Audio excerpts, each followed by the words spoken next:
Hey everybody, Jem Schofield here with the C47 and another episode of Gearbox. I can't believe it's the end of another week.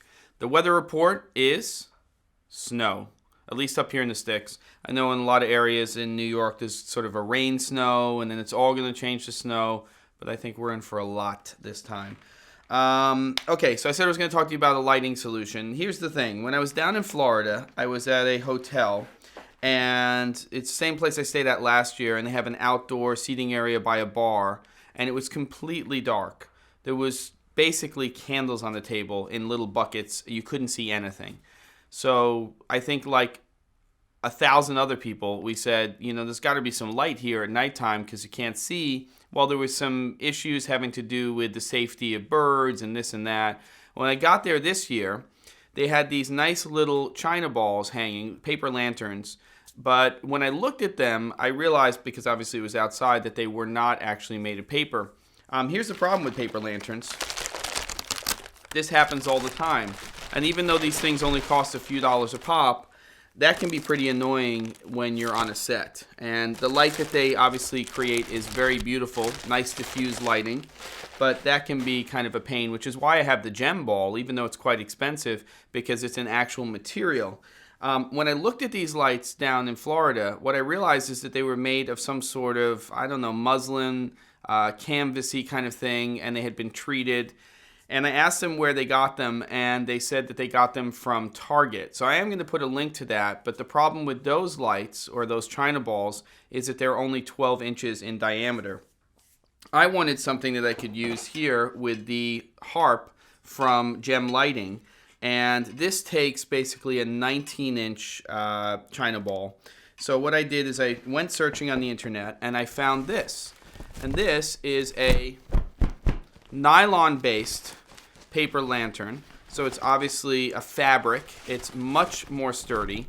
The problem that I'm having with it, with this particular harp, is I ordered 19 inches because that's the correct size, but it's a little loose in terms of the fit.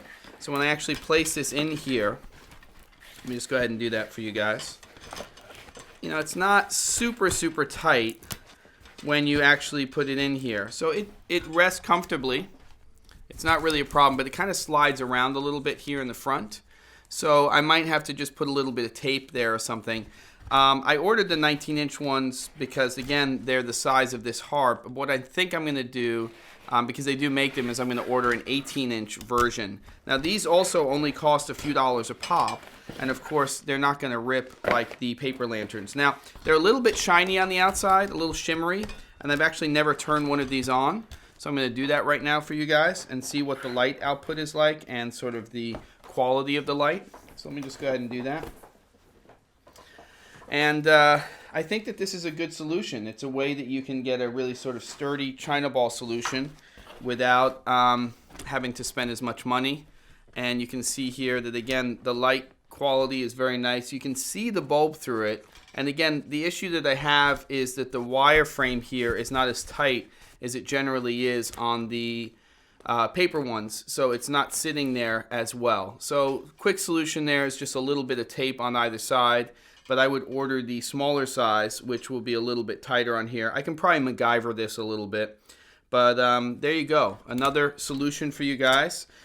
I will put links to the specific one that I got from this company, but also look at finding you guys an 18-inch version, which would be the right one to probably get with the harp from Gem Lighting.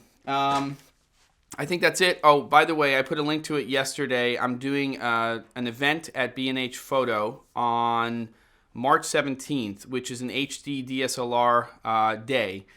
And I'm actually doing it with Apple again. And it's sort of a co-presentation towards the end of the day. And I'm going to be showing a little bit of sort of the setup for what I do for Gearbox and sort of that workflow. And I just got an email. It appears that the log and transfer plugin for the Canon DSLRs has actually been released. So I'm going to be looking into that. If it has, I've got some homework to do because I've got a workshop this weekend and I'm going to have to take people through that. So that's it for now. I'll see you guys next time and next week on Gearbox.